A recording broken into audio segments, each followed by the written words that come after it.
Friends, मैं अमन जायसवाल और आपका स्वागत है मेरे YouTube channel ARP education point में। तो पिछले 2 वीडियो में हमने एनर्जी कंजर्वेशन का पहला चैप्टर स्टार्ट किया था। उसमें हम सिलेबस के अकॉर्डिंग कुछ टॉपिक को ख़त्म कर चुके थे। आज ये हमारा पहले चैप्टर का तीसरा लेक्चर है और इस लेक्चर में जो हमारा पहला चैप्टर है पूरी तरह से सिलेबस के अकॉर्डिंग समाप्त हो जाएगा। तो चलिए देख लेते हैं कि आज हम क्या पढ़ने वाले हैं। तो पहला हेडिंग जो है हमारा impact of energy usages on climate, मतलब कि जलवायु पर ऊर्जा के उपयोग का क्या प्रभाव पड़ रहा है। जैसा कि हम जान रहे हैं कि दिन प्रतिदिन हमारा ऊर्जा का जो उपयोग है वो अत्यधिक मात्रा में बढ़ता जा रहा है, इसलिए हम क्या कर रहे हैं, ऊर्जा का अत्यधिक मात्रा में प्रोडक्शन कर रहे हैं। तो क्या होता है, जब हम प्रोडक्शन करते हैं तो अत्यधिक मात्रा में हमारा प्रदूषण होता है और इन्हीं प्रदूषण से हमारा क्या होता है, क्लाइमेट्स में जो भी हमारी जलवायु है उसमें परिवर्तन हो रही है। तो देख सकते हैं आप, पहला लाइन लिखा है कि ऊर्जा का उपयोग करने से जलवायु में परिवर्तन की समस्या उत्पन्न हो रही है। कहने का मतलब है कि जब हम ऊर्जा का जब उपयोग कर रहे हैं तो इसके लिए हमें ऊर्जा का प्रोडक्शन करना होगा और प्रोडक्शन करने से क्या हो रहा है, हमारी क्लाइमेट्स में परिवर्तन हो रही हैं, ऐसी हमारी समस्याएं आ रही हैं। अब ये हमारी समस्याएं क्या हैं कि जैसे बहुत सारी आपदाएं हैं। ऐसे क्या है, समुद्र में जल स्तर का बढ़ना। कहने का मतलब है जब समुद्र का जल स्तर बढ़ेगा तो आसपास के जो क्षेत्र हैं वहाँ पर बाढ़ जैसी समस्याएं आने लगेंगी। और क्या हो रहा है कि मौसम में परिवर्तन, जैसे देख रहे हैं कि इस सब हमारा सर्दियों का जो मौसम है वो काफ़ी छोटा हो रहा है और गर्मियों का मौसम ज़्यादा हो रहा है और बिना मौसम के ही बरसात होने लग रहा है। और क्या है इसमें कि बाढ़, जैसे कि अगर गर्मी अधिक पड़ रही है तो हमारे ग्लेशियर जो है वो पिघलने लगेंगे और वहाँ के जो भी हमारे बर्फ़ हैं वो पानी में बदल जाएंगे, तो जिससे आसपास के क्षेत्र में बाढ़ आ जाएगा। कहीं कहीं हमारा सूखा भी आ रहा है और अत्यधिक मात्रा में तूफान आ रहा है। तो ऐसी हमारी अनेक सारी आपदाएं हैं जो कि हमारे ऊर्जा के उपयोग से जलवायु में परिवर्तन का कारण है। इसके आगे हम देख सकते हैं कि इस प्रकार, और देखिए बताया गया है कि इस प्रकार की सभी परिवर्तन का कारण ग्रीन हाउस गैसेज हैं। कहने का मतलब है ये जो भी हमारी जलवायु में चेंज हो रहा है, परिवर्तन हो रहा है, वो उनका मेन कारण क्या है कि ग्रीन हाउस गैसेज का प्रोड्यूस होना। तो जब अत्यधिक मात्रा में ग्रीन हाउस हमारी गैसें उत्पन्न होगी तो ये हमारे क्लाइमेट्स में अत्यधिक परिवर्तन होगा। अब बोल रहा है कि जो कि विश्व में मानव द्वारा गैर नवीकरणीय ऊर्जा स्रोतों का ईंधन के रूप में प्रयोग कर बिजली उत्पन्न करना, परिवहन के लिए उपयोग करना या ऊष्मा उत्पन्न करने के लिए।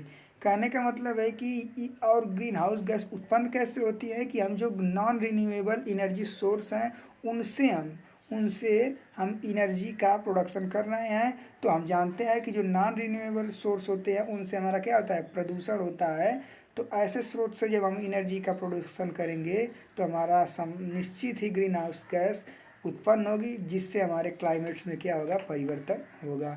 इसके आगे देख सकते हैं मानव द्वारा ऊर्जा का उपयोग का कारण। इसके आगे देख सकते हैं मानव द्वारा ऊर्जा उपयोग के कारण पूरे विश्व में सबसे ज़्यादा ग्रीन हाउस गैस उत्पन्न होती है। कहने का मतलब जो भी ऊर्जा का उपयोग मानव कर रहा है वो सबसे अधिक कर रहा है और मानव ही ग्रीन हाउस गैस उत्पन्न करने के लिए सबसे अधिक उत्तरदायी है। फिर देख सकते हैं लगभग ऊर्जा का 2/3 भाग पूरे विश्व में ग्रीन हाउस गैसेस उत्पन्न करने में व्यर्थ चला है। कहने का मतलब हम जितना भी ऊर्जा का प्रोडक्शन करते हैं उसका 2/3 भाग पूरे विश्व में ग्रीन हाउस गैस उत्पन्न होता है और जो हमारा शेष 1/3 भाग होता है वो क्या होता है, ऊर्जा उत्पन्न होता है। फिर आगे हम देख सकते हैं कि जलवायु में परिवर्तन के कारण हमारी ऊर्जा उत्पन्न करने की क्षमता और ऊर्जा उपयोग करने की क्षमता में बदलाव आ रहा है। कहने का मतलब है कि जैसे जैसे हमारी जलवायु परिवर्तन हो रही है तो मानव को क्या हो रहा है, अनेक प्रकार की समस्याएं हो रही हैं। जैसे कि गर्मी हो रही है बहुत ज़्यादा, तो वो उसके लिए वो क्या कर रहा है, अधिक ऊर्जा का उपयोग कर रहा है। कैसे ऊर्जा का उपयोग कर रहा है, वो अपने घरों में AC लगवा ले रहा है कूलिंग के लिए और बहुत सारे कूलर, जो भी हमारे फ्रिज, ये सभी उपयोग कर रहे हैं। तो ये सब हमारे क्या करें, ग्रीन हाउस गैसेज उत्पन्न कर रही हैं और इन्हीं के कारण हमारा जलवायु परिवर्तन हो रहा है। और दूसरा कि सर्दियों में जो मानव है अब क्या कर रहा है, हीटिंग के लिए रूम हीटर और बहुत सारी इस यंत्रों का उपयोग कर रहा है। तो इससे हमारे क्या हो रहे हैं, ग्रीन हाउस गैसेस उत्पन्न हो रही है और हमारी क्लाइमेट्स में परिवर्तन हो रही है। तो अब हमारा अगला टॉपिक आता है कि इनर्जी सिनेरियो इन इंडिया, मतलब कि भारत में ऊर्जा का परिदृश्य, मतलब कि हम भारत में कितना ऊर्जा उपयोग हो रहा है, कहाँ से कितना ऊर्जा उत्पन्न हो रहा है, ये सब हम देखेंगे।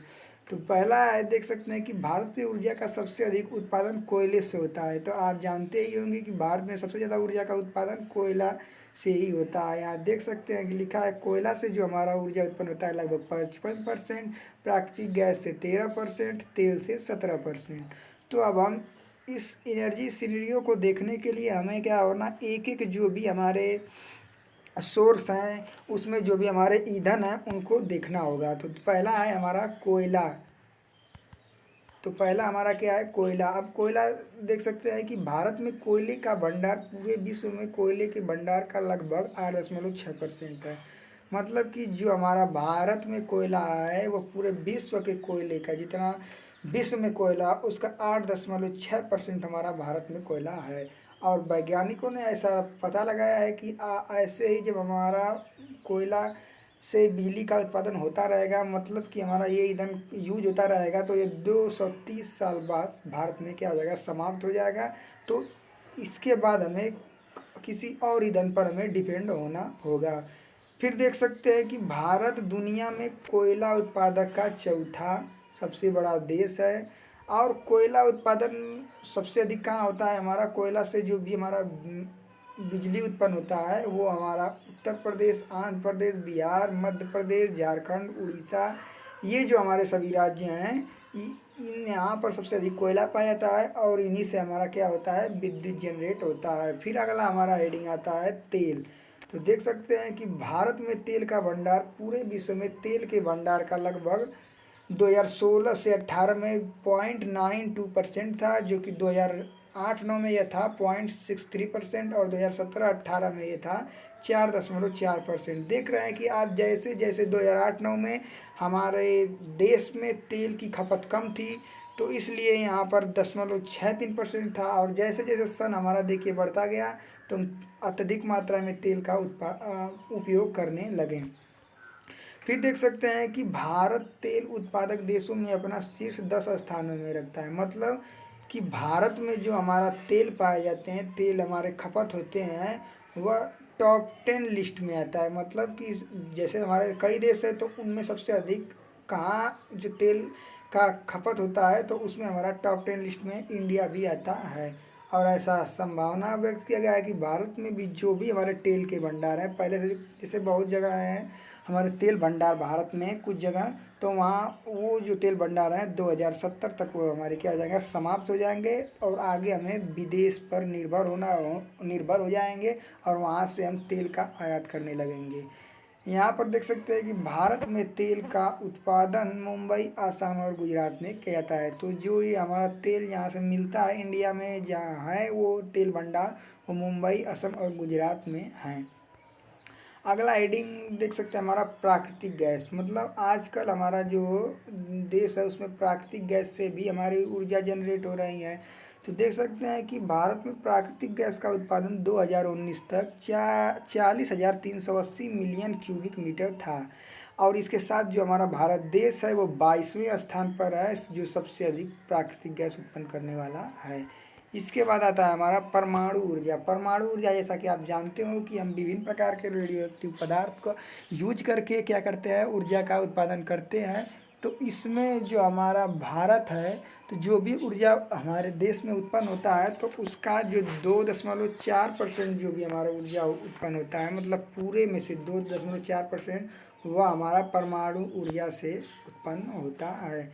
फिर इसके आगे है विद्युत ऊर्जा। तो जैसा कि हम जानते हैं कि हमारे इंडिया में क्या हर ही जगह लगभग विद्युत ऊर्जा सबसे अधिक उपयोग होता है।